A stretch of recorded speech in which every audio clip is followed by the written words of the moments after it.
Então, no Marcos 14, 43 diz assim: enquanto ele ainda falava, apareceu Judas, um dos 12. Com ele estava uma multidão armada de espadas e varas, enviada pelos chefes dos sacerdotes, mestres da lei e líderes religiosos. O traidor havia combinado um sinal com eles. Aquele a quem eu saudar com um beijo é ele. Prenda-no e levem-no em segurança.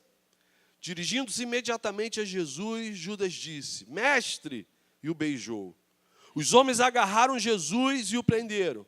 Então, um dos que estavam por perto puxou a espada e feriu o servo do sumo sacerdote, decepando-lhe a orelha. Disse Jesus: estou eu chefiando alguma rebelião para que vocês venham me prender com espadas e varas? Todos os dias eu estive com vocês ensinando no templo e vocês não me prenderam. Mas as escrituras precisam ser cumpridas. Então todos o abandonaram e fugiram. Preste atenção agora nesses dois últimos versículos. Um jovem, vestindo apenas um lençol de linho, estava seguindo Jesus.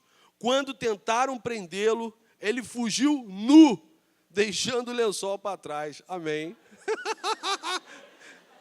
Cara, que bizarro! Que bizarro! Consegue imaginar essa cena? Só para situar vocês, Jesus e seus discípulos estão em Jerusalém.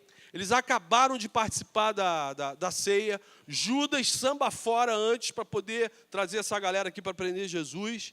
E aí acontece esse texto que a gente leu. E aí o que me chamou a atenção na época do seminário foi isso aqui. Um jovem que seguia Jesus, e jovem aqui no grego é um cara de 16, 17 anos, a idade de vocês. Um jovem vestindo apenas um lençol de linho. Que calor é esse que fazia em Jerusalém, meu irmão? E aí, quando tentaram segurar o cara largou o lençol, fugiu peladinho, peladão, nu. Deve estar fugindo até hoje, né? Porque esse jovem é o símbolo daqueles que seguem a Jesus no meio da galera, no meio da multidão, mas absolutamente despreparado. Essa história seria cômica se não fosse trágica. O que está acontecendo aqui? Quem é esse cara de pouca roupa? A Bíblia várias vezes compara a nossa caminhada com Jesus a uma batalha, a guerra. Várias vezes Paulo usa a imagem do soldado para comparar o nosso relacionamento no mundo, com como que o cristão se relaciona com o mundo. Eu sei que tem um evangelho água com açúcar que é pregado por aí, triunfalista, né? Mas a grande verdade é que se Cristo teve uma coroa de espinho e teve que carregar uma cruz, você acha que a gente vai conseguir viver um cristianismo show de bola, tranquilinho, very well, sem rolar nenhuma parada sinistra? Não vai. O que Jesus falou? No mundo tereis aflições, mas tem de bom ânimo, vocês vão enfrentar lutas, mas eu estou com vocês. Jesus garante para a gente a vitória, mas a luta se desenrola num campo de batalha sinistro, num caminho estreito. Não tem moleza. E aí, voltando para o texto, então tem um grupo de capangas armados, muita gente fala que são soldados romanos, mas não tem nada a ver. Essa galera aqui eram tipo uns zeladores do templo judaico. Então, os mestres da lei, os fariseus, galera, segura a onda, evita o bate-papo paralelo, tá? Aqui, para eu não me perder aqui. Então, você fica olhando para mim, eu fico olhando para você, a gente troca uma química e aí a palavra flui. Então, tem um grupo de capangas pagos pelos mestres da lei, pelos religiosos da época, e eles vão lá com espada, pedaço de pau para prender Jesus. Aí, no meio da confusão, eles foram para prender Jesus e quem tivesse com Jesus. E aí, no meio do agarra, pega o que segura ali, acontece isso que a gente leu. O cara foge pelado, e aí, graças a Deus, o Senhor não permitiu nem que nós soubéssemos o nome desse rapaz, porque na eternidade a gente ia fazer bullying, né? A gente ia olhar para ele assim, danadinho, fugiu peladinho, né? Então, Deus nem deixou a gente saber o nome do cara, que é para a gente não zoar o cara na eternidade. Mas não é nem importante a gente saber o nome dele. O fato é que a história revela para a gente que o rapaz estava no meio da multidão que seguia Jesus. A galera que não gostava de Jesus identificou ele, esse camarada também segue Jesus. Está aqui, no meio, estava no meio dos discípulos, ali no meio do jardim. E aí, quais os ensinamentos, quais as lições que a gente pode tirar de prático para a vida da gente? Em primeiro lugar, a primeira lição que eu extraí dessa passagem: não dá para seguir Jesus de qualquer jeito. Não dá para seguir Jesus de qualquer maneira. Pior, seguir Jesus na superficialidade, achando que isso não vai ter uma consequência lamentável ou trágica na vida da gente. Não dá. Se a nossa relação com Jesus é baseada no amor, então não tem como a gente amar alguém sem a gente assumir um compromisso de amor, de responsabilidade. Quantos aqui estão namorando? Que isso, hein? Glória a Deus, hein? Pode abaixar a mão. Quantos aqui estão determinados a namorar? Glória a Deus, isso, tenha fé, tenha fé. Amanhã é the last night, amanhã, fala Jeová, desenrola essa parada, Senhor. Mas, olha só, imagina você, volta aqui para mim, eu crio a bagunça e depois tem que arrumar a casa. Volta aqui para mim. Você se relacionaria afetivamente com alguém que não demonstra nenhum tipo de compromisso com você?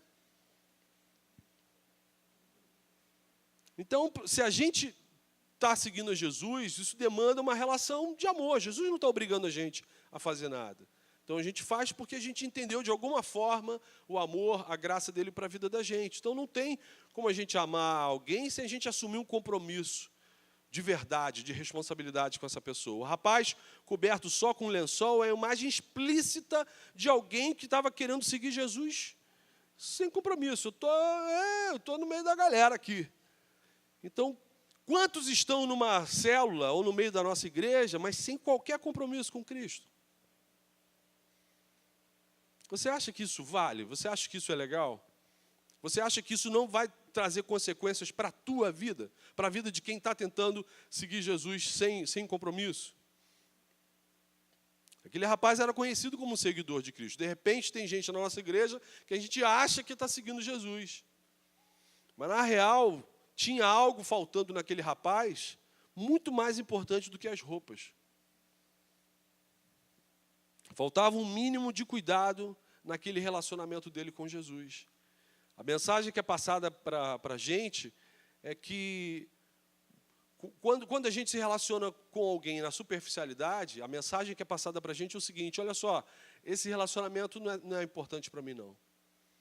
Quando alguém anda com a gente, mas não investe, não tem compromisso, o relacionamento é superficial, na verdade, a mensagem implícita que está sendo passada é: olha só, você não é importante para mim. Esse jovem do texto bíblico é o retrato trágico dessas pessoas que acreditam que é possível andar com Jesus, caminhar com Jesus, andar com a galera de Jesus, na superficialidade, achando que não vai acontecer nada sinistro com ela mesma, com essa pessoa. Tudo que a gente planta em nossa vida e em nossos relacionamentos trazem consequências, tudo. O apóstolo Paulo fala isso em Gálatas 6:7, Paulo afirma o seguinte: não se deixe enganar, de Deus não se zomba. O que o homem plantar é o que ele vai colher. Então, se você planta falta de compromisso nos seus relacionamentos, você não vai colher algo legal. Ouça, se você gosta das coisas de Deus, se você está aqui e gosta dessa galera de Deus, se você tem andado com a gente lá no Oceânia, que tem se apaixonado por essa galera, mas ainda não firmou um compromisso de amor, de responsabilidade com Cristo, cara, faz isso hoje. Pode ser que você esteja andando com a gente aqui só segurando um lençolzinho. Passou o Mar Morto e, de repente, o lençol ficou lá.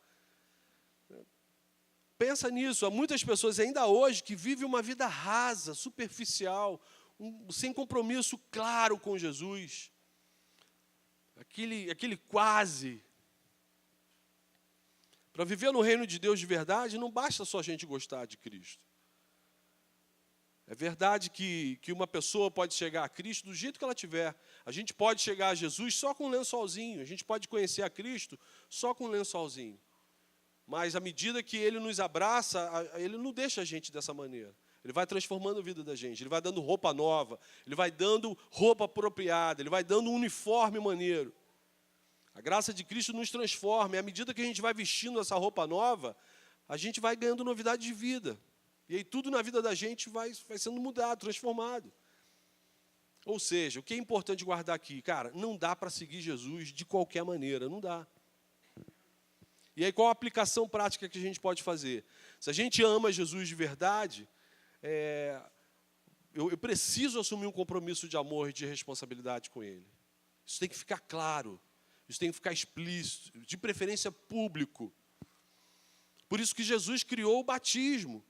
O batismo é uma oportunidade que a gente tem de firmar, de tornar explícito o nosso compromisso público. Não tem alguns namorados que usam um anelzinho na mão direita, não é anel de compromisso, ainda usam isso? Ai, Emily toda empolgada.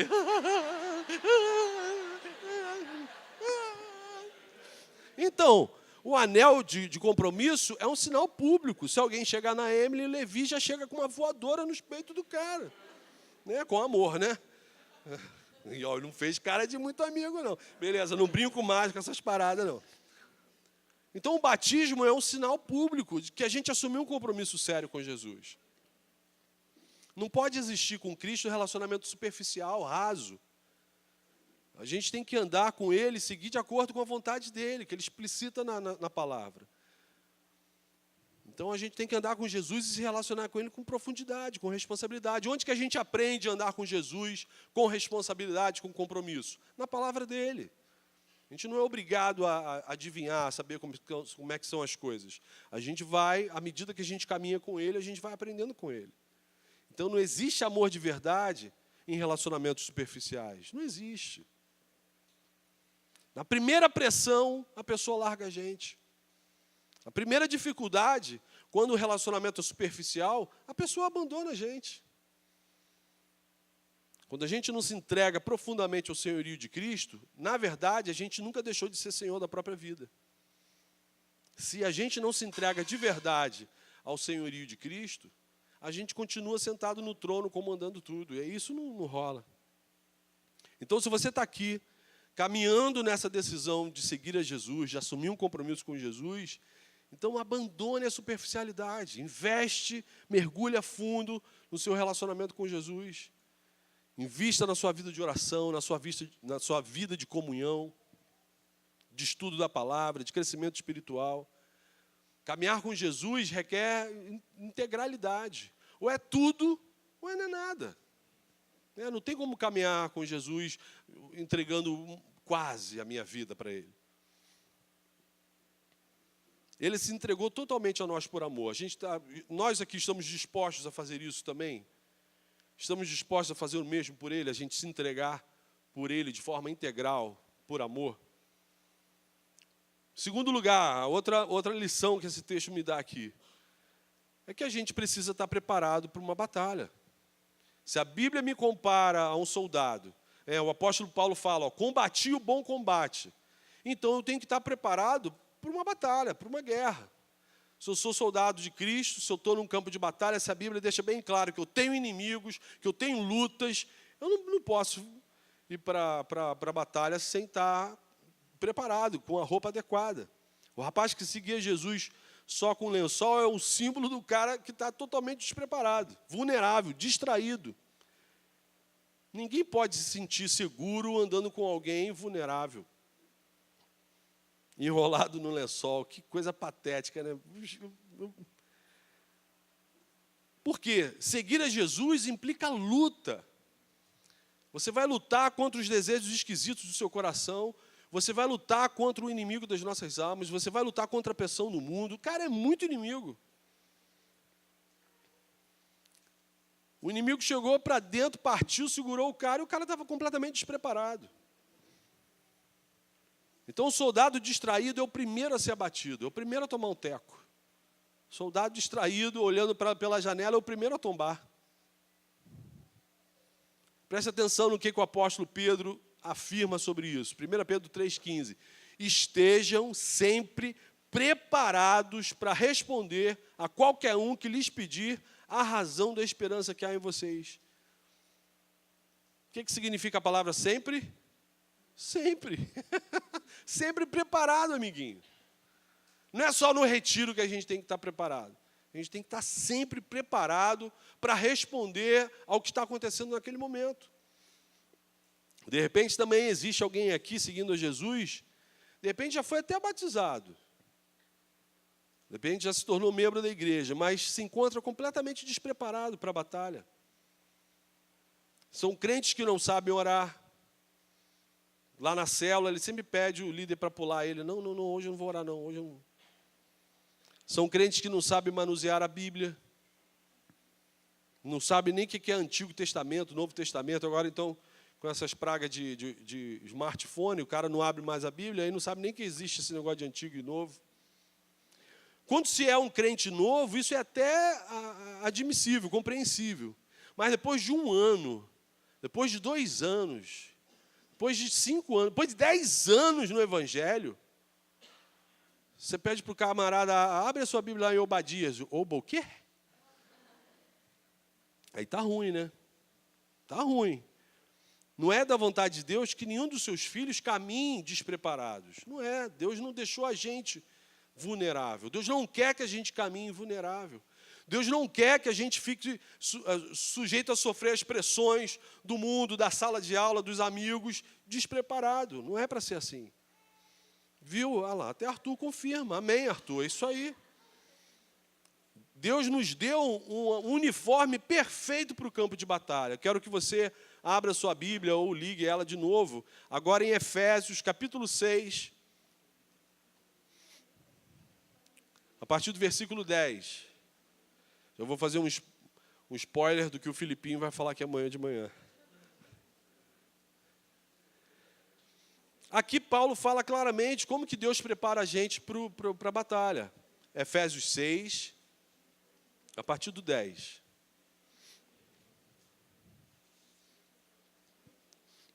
Posso ler? Finalmente, fortaleçam-se no Senhor e no seu forte poder. Vistam toda a armadura de Deus, para poderem ficar firmes contra as ciladas do diabo. Pois a nossa luta não é contra seres humanos, mas contra os poderes e autoridades, contra os dominadores deste mundo de trevas, contra as forças espirituais do mal nas regiões celestiais. Por isso, vistam toda a armadura de Deus, para que possam resistir no dia mal e permanecer inabaláveis depois de terem feito tudo. Assim, mantenham-se firmes, cingindo-se com o cinto da verdade, vestindo a couraça da justiça, tendo os pés calçados com a prontidão do evangelho da paz. Além disso, use um escudo da fé, com o qual vocês poderão apagar todas as setas inflamadas do maligno. Use um capacete da salvação e a espada do Espírito, que é a palavra de Deus. Orem no Espírito em todas as ocasiões, com toda oração e súplica. Tendo isso em mente, estejam atentos e perseverem na oração por todos os santos. Amém. Até aqui. Olha só, Paulo descreve, ele ficava numa cela, olhando um oficial romano da guarda pretoriana. E aí, ele, olhando o uniforme do cara, ele foi fazendo essa metáfora aqui, essa analogia. Qual é o resumo? Cara, quem veste a gente e prepara a gente para o campo de batalha nessa vida é a palavra de Deus. Paulo fala, você tem que proteger a sua mente, você tem que estar com escudo, você tem que se livrar dos dados envenenados do maligno, tudo com a palavra de Deus, se fortalecendo em oração. Então, Deus dá todo o equipamento necessário para a gente estar preparado. Então, existe um jeito certo da gente caminhar com o Senhor. Existe um jeito apropriado para a gente ter um relacionamento coerente com Jesus. E o texto mostra isso para a gente de uma forma bem clara. Então, o que de prático a gente pode fazer aqui?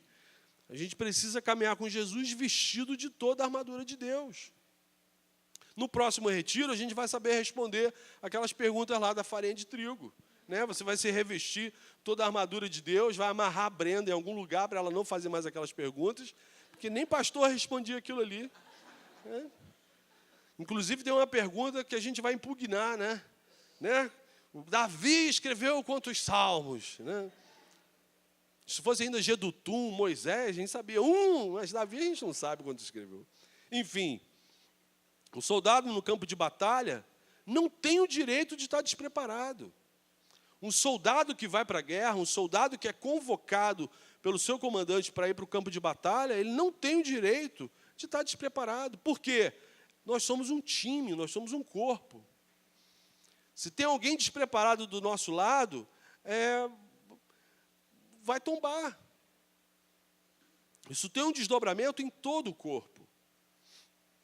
Vejam a ordem de Jesus, que Jesus dá para os seus discípulos em Mateus 26, 41. Só prestar atenção, vou ler para vocês. Uma ordem bem prática para a vida da gente. Vigiem e orem para que não caiam em tentação. O espírito está pronto, mas a carne é fraca.